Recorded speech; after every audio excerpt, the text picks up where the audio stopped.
To मोरा classes, आपका भरोसेमंद साथी। नमस्कार विद्यार्थी मित्रों, आप सभी का स्वागत करते हैं मोरा क्लासेस में। विद्यार्थी मित्रों, आज हम करेंगे paper number 6 and last section number 6 करेंगे और इम्पोर्टेंट है, सारी चीज़ों को डिटेल में आपको समझाया जाएगा। ठीक है, पहला क्वेश्चन हमारा क्या लिखा हुआ है, इस क्वेश्चन को हम लोग समझेंगे और बताएंगे भी एग्जाम में कितना इम्पोर्टेंट रहने वाला क्वेश्चन है। हर बार पेपर में क्वेश्चन पूछा जाता है, तो बड़ा सबसे पहले आपको समझना क्या होगा कि कौन सा क्वेश्चन कौन से चैप्टर का है, और दूसरा इम्पोर्टेंट बात आपको ये समझना है कि इस क्वेश्चन के अंदर कौन सा फॉर्मूला लगेगा। वो सारी चीजें आप लोगों को जब पता होगा तो आप कर पाओ, क्योंकि सच में ये बोर्ड के एग्जाम ओरिएंटेड क्वेश्चन है। बड़ा इन क्वेश्चनों को हमें बार बार प्रैक्टिस करना है, बहुत इंपॉर्टेंट है, तो इसे क्वेश्चन को छोड़ना मत। और मैं आपको गारंटी देता हूँ कि ये वाला क्वेश्चन 2026 के लिए इम्पोर्टेंट है, तो सभी बच्चे ये वाला क्वेश्चन जरूर करके जाना बड़ा, क्योंकि ये क्वेश्चन हर बार आता है बड़ा, इसलिए इस क्वेश्चन को सभी बच्चे अच्छे से पढ़ के जाएंगे बड़ा। और ये वाला पूछा गया था मार्च 2022 के अंदर। ठीक है, इम्पोर्टेंट है, इसलिए मैं कह रहा हूँ कि बार बार इसलिए आप लोगों को कहता हूँ कि भाई इसको पढ़ना ही है। और ये कौन से चैप्टर का है, तो ये बता दूं बड़ा, ये चैप्टर नंबर 1 का है। ठीक है, चैप्टर नंबर 1 का है। क्वेश्चन क्या लिखा हुआ है, इसे हम लोग क्या करते हैं, समझते हैं। ठीक है, सबसे पहले क्या लिखा है क्वेश्चन कि वर्ष 2015 तथा वर्ष 2016 के थोक मूल्य का सूचकांक, क्या लिखा है, थोक मूल्य का सूचकांक एक यानी कि 2015 का दिया है 150.5 और 2016 का दिया है 165.7। तो दोनों वर्षों के सूचकांक का उपयोग द्वारा मुद्रास्फीति का दर निकालना है। क्वेश्चन में क्या बोला है, मुद्रास्फीति का दर। पहले क्वेश्चन को ध्यान से समझो। क्वेश्चन में बोला है सर मुद्रास्फीति का दर निकालना है। सबसे पहले इसका आपको फॉर्मूला पता होना चाहिए, एकदम सिंपल है, पर मैं आपको बताने की कोशिश करता हूँ। मुझे एक चीज बताओ बड़ा ध्यान से, ये 2015 वर्ष है, ये 2016 वर्ष है, तो बताओ नया वर्ष कौन सा है, पुराना वर्ष कौन सा है। सर ये पुराना वर्ष है, इसी को पुराने वर्ष को हम लोग बोलते हैं गत वर्ष। ये नया वर्ष इसलिए हम यूज कर लेंगे चालू वर्ष। इस तरीके से याद रखना, तो आपका सूत्र भी याद हो जाएगा। तो लिखेंगे बड़ा, मुद्रास्फीति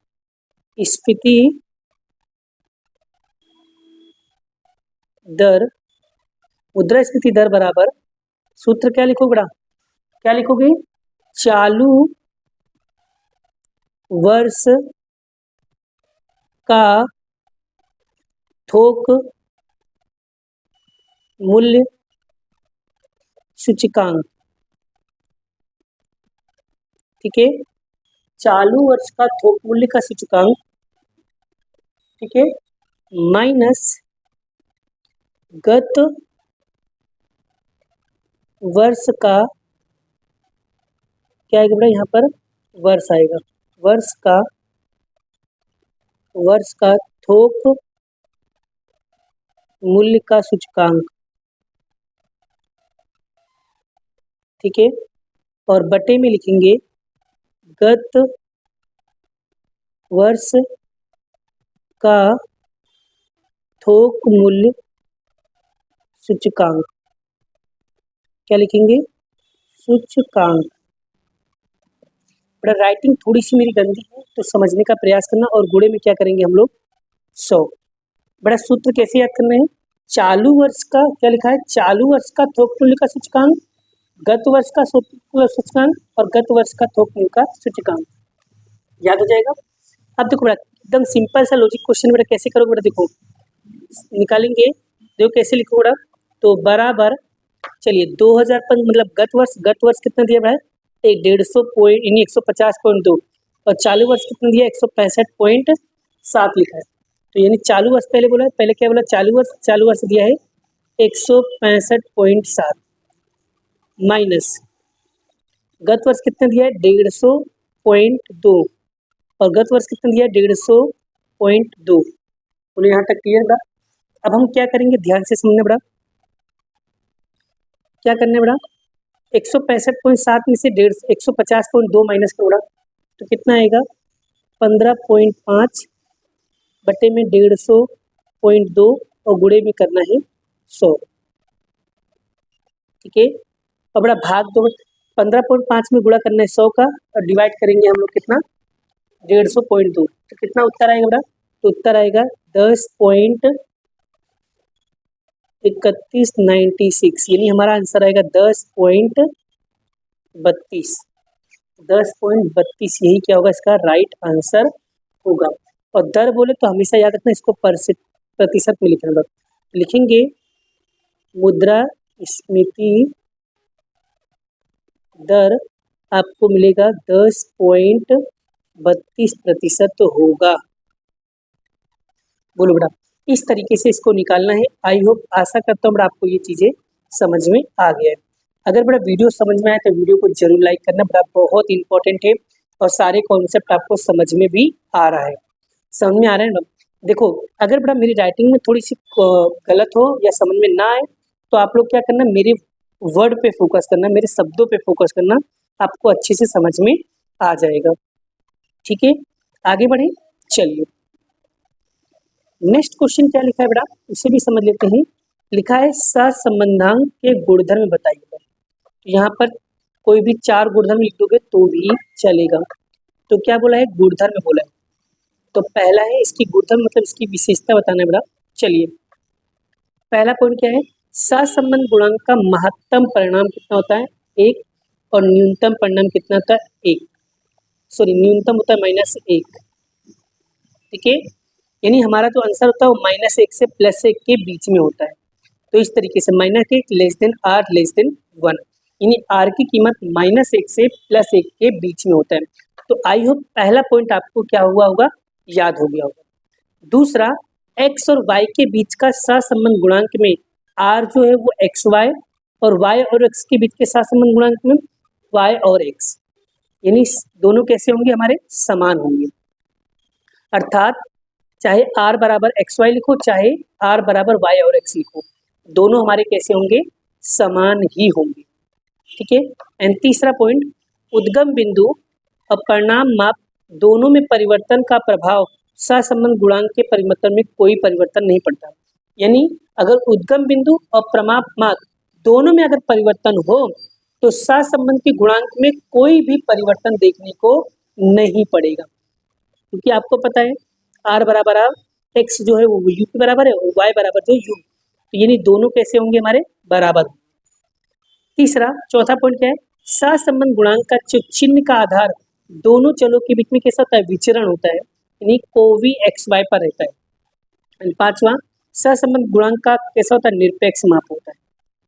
एंड छठा, सहसंबंध गुणांक r बराबर +1 हो तो धनात्मक और r बराबर अगर माइनस हो तो ऋणात्मक संबंध होता है। यानी सहसंबंध गुणांक का अगर r की वैल्यू प्लस में आए तो धनात्मक सहसंबंध है, r की वैल्यू माइनस में आए तो ऋणात्मक सहसंबंध है, ऐसा कहा जाएगा। तो सहसंबंधांक के गुणधर्म, आई होप आपको, आशा करता हूँ कि ये टॉपिक आपको अच्छे से याद हो गया होगा। अगर याद हो गया है तो वीडियो को जरूर लाइक करना बेटा, मोटिवेशन मिलता है, मजा आता है बेटा। इंपॉर्टेंट क्वेश्चन है बेटा, बोर्ड में पूछा जाता है बेटा। ये कब पूछा गया था वही बता देता हूँ बेटा। ये पूछा गया था मार्च 2024 में पूछा गया था, और ये कौन से चैप्टर का क्वेश्चन है, चैप्टर नंबर 2K का है। बहुत इंपॉर्टेंट है, अच्छे से सोल्व करिएगा बेटा। आ जाओ क्वेश्चन नंबर बेटा 3, क्या लिखा है बेटा, एक नियत संबंध रेखा आपको दिया गया है। क्या दिया है, एक नियत संबंध रेखा y के बराबर 23.2 -1.2x अन्वयोजन करने का एक आंकलन हमको यानी 6 और 17 दिया है, उपयोग हुआ है। तो x बराबर 6 हो तो y की मूल्य ज्ञात करके उसका त्रुटि भी क्या करना है, ज्ञात करना रहेगा बेटा। तो सबसे पहले एकदम बढ़िया तरीके से मैं आपको समझाने का प्रयास करूँ बेटा। तो सबसे पहले बेटा आपको यहाँ पर एक रेखा दिया गया है, इस रेखा को समझो बेटा। क्या दिया गया है, इस रेखा को क्या करना है, आपको समझना है बेटा।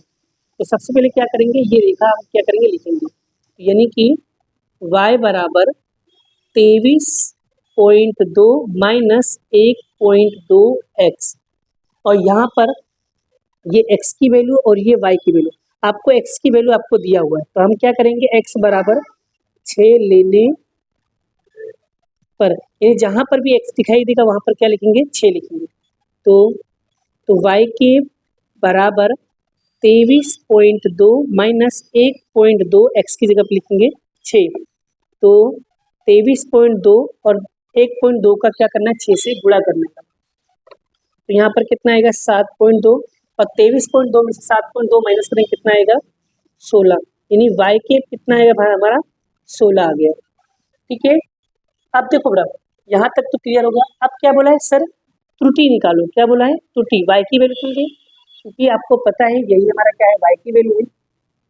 ठीक है, ठीक है, क्लियर है बड़ा। चलिए अब देखो बड़ा y की वैल्यू निकालना है, देखो त्रुटि निकालना है बड़ा। तो त्रुटि कैसे निकालेंगे, देखो त्रुटि, इसका सूत्र होता है E बराबर y माइनस वाई के। y कितना दिया, देखो ये रहा, y कितना दिया है 17। तो यहाँ पर लिखेंगे 17 माइनस y के कितना दिया है सर 16 दिया है। तो माइनस करेंगे कितना आएगा 1, यानी एरर बराबर कितना आ गया 1। एरर बराबर कितना आ गया 1, यानी y की जो अनुमानित त्रुटि है उसका आंसर कितना आएगा 1। तो लिखेंगे y के अंकलित, क्या लिखा है, अंकलित मूल्य की त्रुटि, त्रुटि कितना दिया है E बराबर 1 है। बस हो गया सवाल पूरा। इस तरीके से हमें क्या करना है, सवालों को सॉल्व करना है। टेक्निक आना चाहिए बेटा, सवाल के कॉन्सेप्ट को समझना है बेटा, सवाल को क्वेश्चन को पढ़ना है, फिर सॉल्व करने की कोशिश करो, तो ही आपको वो चीज़ें समझ में आएगी। ठीक है, जल्दबाजी में कोई भी चीज़ों को मत करो, पहले समझो कहना क्या चाहता है, उसके आधार पर हमें क्या करना है, क्वेश्चन को सोल्व करना है। डन। आई होप, आशा करता हूँ आपको ये चीज़ें बढ़िया तरीके से क्या होगा, क्लियर हो गया होगा। ठीक है, नेक्स्ट क्वेश्चन क्या लिखा है बेटा हमारा, सामयिक श्रेणी का महत्व समझाना। बेटा क्या बोला है, महत्व बोला है, यानी कि सामयिक श्रेणी का बोला है महत्व समझाइए। इंपॉर्टेंस क्या है सामयिक श्रेणी का, चलिए बेटा उसकी इंपॉर्टेंस पढ़ती है। पहला इंपॉर्टेंस क्या लिखा है बेटा, सामयिक श्रेणी का चर मात्रा के मूल्य में होने वाले परिवर्तन का अध्ययन करने से भूतकाल में प्रवर्धमान स्थिति जान सकते हैं, उसका उपयोग भविष्य में निर्णय लेने के लिए हेल्प होता है।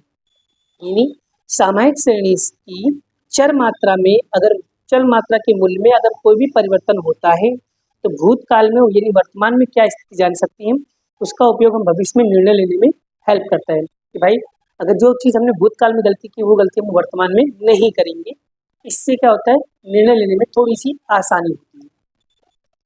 दूसरा क्वेश्चन क्या लिखा है, सामयिक श्रेणी का अध्ययन से चर मात्रा के भविष्य के मूल्यों का क्या होता है, पूर्व अनुमान लगाया जाता है।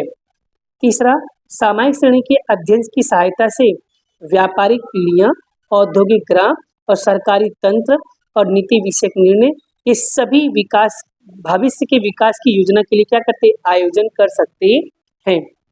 एंड पॉइंट नंबर 4, सामयिक श्रेणी के अध्ययन से औद्योगिक ग्राफ, व्यापारिक पीढ़ियां, सरकारी तंत्र वर्तमान में संधियों कार्य का भूतकाल साधिक कार्य के साथ तुलना करके कोई प्रगति का मूल्यांकन की समीक्षा कर सकते हैं। इसके 4 पॉइंट है, इसे भी आपको क्या करना है, अच्छे से लिखना है और लिख कर क्या करना है, समझने की कोशिश करना है, तो आपको ये चीजें क्या होगा, क्लियर हो जाएगा। नेक्स्ट क्या है बेटा, यादच्छित प्रयोग की क्या बोला है, लक्षण बोला है। तो पहला लक्षण क्या है बेटा, यादच्छित प्रयोग समान परिस्थिति में उनके अधीन क्या होते हैं, पुनरावर्तन संभव बनता है। दूसरा, यादच्छित प्रयोग प्रसार भाव परिणाम कौन कौन से हैं, तत्संबंधी सूचना प्राप्त कर सकते हैं। यादच्छित प्रयोग के सभी प्रसार भाव्य परिणामों में से कौन सा परिणाम मिलेगा, या निश्चित रूप से अनुमान पहले से नहीं लगाया जा सकता है। ठीक है बेटा, यादच्छित प्रयोग से पहले से बेटा परिणाम कौन सा मिलेगा वो हम पहले से निश्चित नहीं कर सकते बेटा। ठीक है, समझ में गया। तो इसको इस तरीके से क्या करना है, याद करना है बेटा। छठा जो 36 नंबर का जो क्वेश्चन बेटा, इसके लिए मैं अलग से कॉन्सेप्ट वीडियो ला रहा हूँ। ठीक है, आपको वही देखना बेटा, मैं हर वीडियो में यही चीजें आपको बता रहा हूँ। इस चैप्टर के जितने भी क्वेश्चन है उसके लिए अलग से कॉन्सेप्ट वीडियो ला रहा हूँ और जल्द ही आएगा। जैसे आज ये लास्ट पेपर ही खत्म हो जाएगा तो इसके बाद बेटा हम इसके कॉन्सेप्ट वीडियो को ला रहे हैं, तो सभी लोग देखना मत भूलिएगा। एग्जाम के लिए बहुत इंपॉर्टेंट है, इसलिए सभी लोग इसको देखना है। हाँ, जिन बच्चों को ऑप्शन में निकालना वो निकाल सकता है, टेंशन लेने की बात नहीं। अब हम पढ़ेंगे ये जो क्वेश्चन बड़ा इसको हम पढ़ने जा रहे हैं। ये क्वेश्चन भी बहुत इंपॉर्टेंट है बड़ा, ठीक है। 37 नंबर का क्वेश्चन भी बहुत इंपॉर्टेंट है बड़ा। यहाँ पर क्या बोला, लक्ष्य का गुणाकार और भागाकार का कार्य नियम बताने वाला, ठीक है। चलिए सबसे पहले हम लोग पढ़ेंगे गुणाकार का नियम, फिर पढ़ेंगे भागाकार का नियम, ठीक है। चलिए गुणाकार का नियम क्या है, limit x tends to a bracket में f x into g x, यानी एफ एक्स का गुणा जी एक्स के साथ करेंगे तो एल गुणे एम, यानी दो फलन मिलेगा। तो दो फलन का गुणाकार का लक्ष्य उस दो फलन के लक्ष्य को गुणाकार के बराबर होता है, एक्स बराबर ए जैसे, ठीक है। यानी एल और एम ये दो फलन है, अगर दोनों फलन का गुणा करोगे तो दो फलन लक्ष्य के क्या होता है, गुणाकार के बराबर ही होता है। अब बड़ा भागाकार का नियम क्या होता है, limit x tends to a f गुणे जी एक्स, मतलब यहाँ पर गुणा किया था, यहाँ पर मैंने क्या किया डिवाइड, एल और एम दोनों फलनों को भागाकार के लक्ष्य उसके लक्ष्य भागाकार बराबर होता है। यहाँ हर फलन का लक्ष्य कैसे पर शून्य नहीं होता है, यानी उसके बराबर उत्तर मिल सकता है लेकिन शून्य कभी भी होगा नहीं। बस वही चीजें खाली यहाँ पर मल्टीप्लाई करना और यहाँ पर डिवाइड करना, सारी चीजों को सेम सेम लिखना है, याद हो जाएगा। लिख कर याद करना जल्दी याद होगा। कैसे लिख कर याद करना जल्दी याद होगा, लिख कर याद करना जल्दी याद होगा।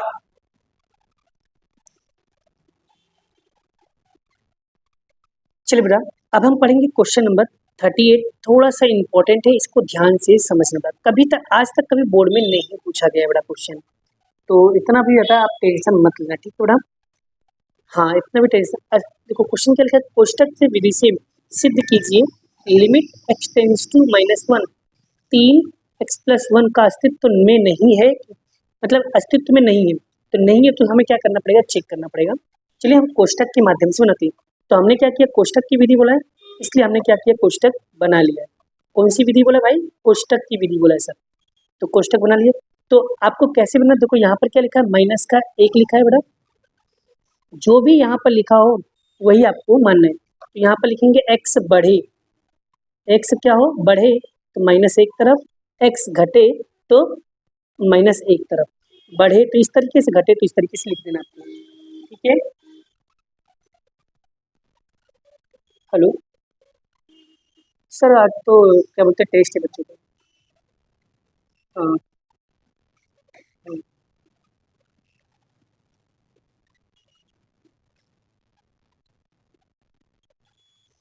फिर उसके बाद क्या करना है आपको, ये जो चीज़ें बेटा ये पूरा का पूरा एक इधर लिख देना है और एक बार यहाँ पर लिख देना है, इतना क्लियर है। अब आपको करना क्या होगा, देखो ध्यान से देखो, अगर आप बेटा बढ़े की तरफ, मतलब ये बढ़े और ये क्या है घटे, तो करना क्या बेटा, एक चीज़ का ध्यान रखना बेटा, खाली एक चीज़ का ध्यान रखना, अगर इधर साइड निकाल रहे हो बेटा, इधर साइड का बेटा बढ़े साइड का, तो बेटा याद रखना आपको उस समय क्या करना है, माइनस करना है 0.1, और अगर घटेगा तो क्या करना है, +0.1 करना है। इस पॉइंट को याद रखना, इसी से आपके सारे सवाल याद रखना। अब करना क्या है, एक में से बेटा एक में से आपको -0.1 माइनस करोगे तो आपको कितना मिलेगा, माइनस का 1.1 मिलेगा, राइट। फिर क्या करने का, फिर उसके बाद निकालने की जरूरत नहीं बेटा, फिर निकालने की जरूरत नहीं, फिर क्या करना है, ध्यान से समझते जाना खाली बस।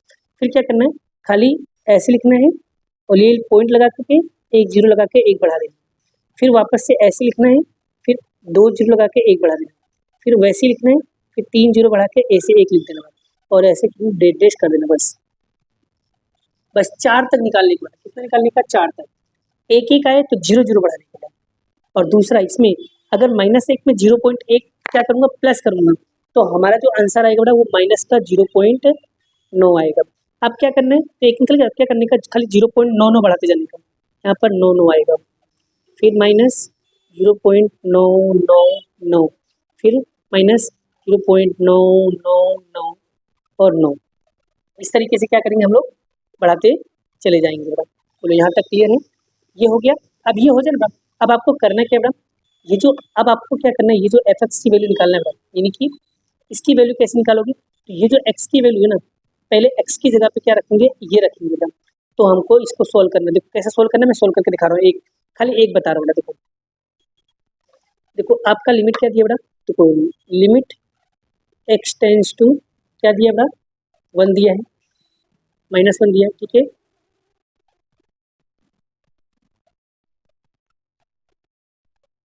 तो क्या क्वेश्चन क्या लिखा है बड़ा, तो लिखा है बड़ा 3x+1 लिखा है बड़ा। अब देखो बड़ा यहाँ पर x की कितनी कीमत दिया है, तो x की कीमत दिया है हमको -1.1, तो यानी कि 3 का 3 और x की कीमत कितनी है 1.1 माइनस का +1, तो 3 का 3 और बड़ा 1.1 से माइनस करेंगे +1 तो कितना आएगा माइनस का 0.1 आएगा। अब बड़ा इसमें इसको भाग देंगे तो कितना आएगा माइनस का 30 आएगा, माइनस का कितना आएगा 30, माइनस का कितना आएगा 30, भाग देंगे तो बड़ा माइनस का 30 ही आएगा, यानी इसका आंसर आएगा कितना आएगा बड़ा 30 आएगा, कितना आएगा 30, वो भी किससे आएगा माइनस का। अब जैसे एक निकल जाए ना बड़ा, तो बस खाली आपको क्या करना है 30 लिखकर एक जीरो बढ़ा देना, फिर 30 लिखकर 2 जीरो बढ़ाना है, फिर 30 लिखकर फिर 3 जीरो बढ़ा देना, तो हो गया। इस तरीके से हमें क्या करना है सॉल्व करते रहना है। अब सेम वही चीज़ जैसे हमने ये वाला निकाला वैसे अब इसको भी निकालेंगे। देखो देखो यहाँ पर क्या लिखा है 3x+1 लिखा है ना, अब क्या रखेंगे बड़ा हम लोग, अब रखेंगे ये माइनस का 0.9, चलो रख के देखते बड़ा, तो यहाँ पर 3 माइनस का 0.9 और +1, तो आप क्या करेंगे माइनस का 0.9 में से क्या करेंगे एक माइनस करेंगे, माइनस का 0.9 माइनस का 0.9 में से माइनस करना है 1, तो कितना आएगा 0.1 आएगा, 3 और 0 पॉइंट क्या आया 1 आएगा, तो अब इसको भाग देंगे तो कितना आएगा बड़ा 30 आएगा, कितना आएगा 30 आएगा बड़ा, बोलो क्लियर हुआ। बस एक जीरो बढ़ाते जाओ, यहाँ पर एक जीरो बढ़ गया, 30 लिखकर 2 जीरो बढ़ गया, 30 लिखकर 3 जीरो बढ़ गया, तो बस देखो आपका आंसर आ गया। बस इतना करते मान बड़ा क्या होगा आपका आंसर आ जाएगा। आई होप आशा करता हूँ बड़ा आपको ये चीज़ें समझ में आ गया, बस इतना टेबल बनना है, बस हो गया सवाल पूरा बड़ा, ऐसे ही करने का, बस क्या करना है ऐसे ही करना है, ठीक है बड़ा क्लियर हो गया। मतलब आप यहाँ पर इसका अस्तित्व धराता नहीं, ठीक है, ये सवाल क्या हो गया हमारा कंप्लीट। इसी तरीके से आपको क्या करना है सवालों को सॉल्व करना रहेगा, ठीक है। कोष्टक की विधि से सोल्व करने से बड़ा आपका इसका एग्जैक्ट कीमत कभी भी प्राप्त होता नहीं, ठीक है, क्योंकि अगर हम आपको पता आपका सही आंसर है कि नहीं कैसे पता चलेगा, देखो मैं आपको सोल्व करके दिखा रहा हूँ। लिमिट x टेंस टू क्या लिखा है -1, यहाँ पर 3x प्लस क्या लिखा है 1, तो x की जगह पर क्या रखेंगे -1, देखो 3 -1 + 3, तो ये यहाँ पर 1, तो यानी 3 प्लस माइनस का 0, तो यहाँ पर कितना आएगा आंसर 3 आएगा, तो बड़ा हमारा एग्जैक्ट आंसर मिलेगा नहीं, हमें क्या मिलेगा एग्जैक्ट आंसर में क्या होगा, एग्जैक्ट आंसर क्या होगा हमको मिलेगा नहीं, समझ में आ गया बड़ा, यानी हमारा राइट आंसर कितना आएगा 3, तो यहाँ पर कितना आएगा 30,000, इसलिए इसका अस्तित्व धराता नहीं। बस आपको इस तरीके से टेबल रेडी करना है बस। अब बड़ा नेक्स्ट क्वेश्चन देखो क्या लिखा है बड़ा यहाँ पर 39 नंबर बड़ा,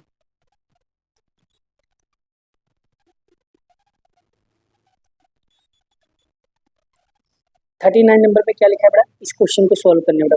तो देखो इस क्वेश्चन को सॉल्व करने के सबसे पहला तरीका क्या करो बड़ा, देखो f(x) बराबर 4x की घात 5 प्लस 3x की घात 3 प्लस 2x की घात 2 प्लस 27 x की 2, तो f घन 3 निकालना है बड़ा।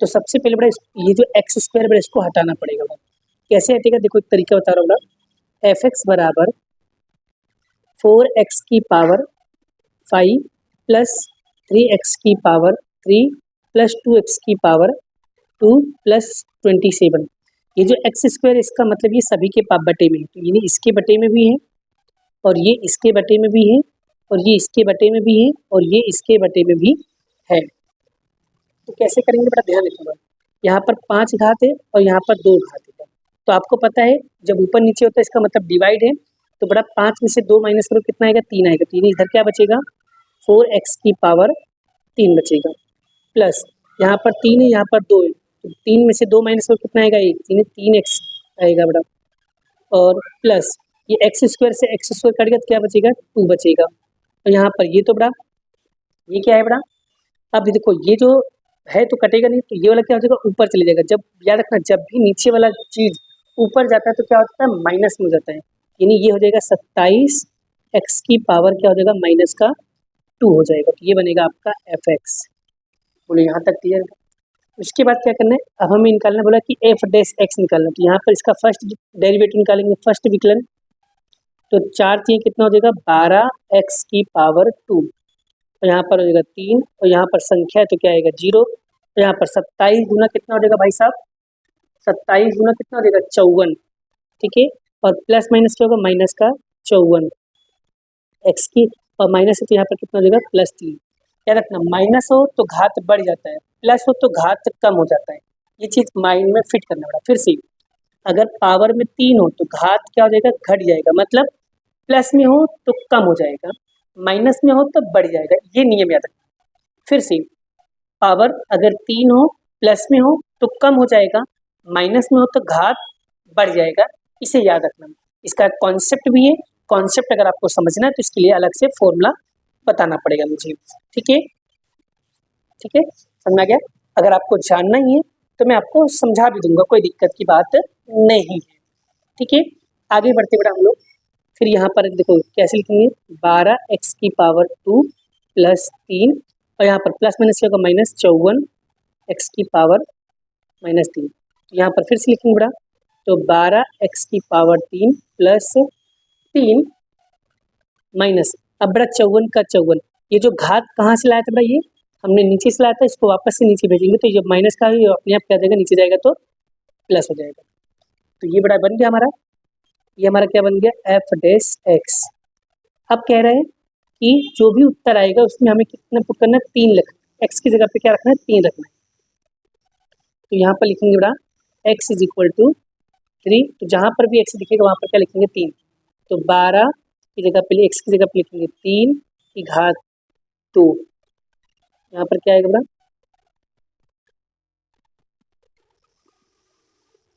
यहाँ पर आएगा 2, ठीक है, प्लस 3, 54 का 54, एक्स की जगह पे लिखेंगे बड़ा 3 की घात 3, तो 12 का 12, 2 3 का वर्ग क्या होगा 9, प्लस 3 माइनस 54 का 54, और 3 को बड़ा 3 बार गुणा करेंगे, 3 9 3 3 9 9 3 27, कितना होगा 27 होगा, ठीक है।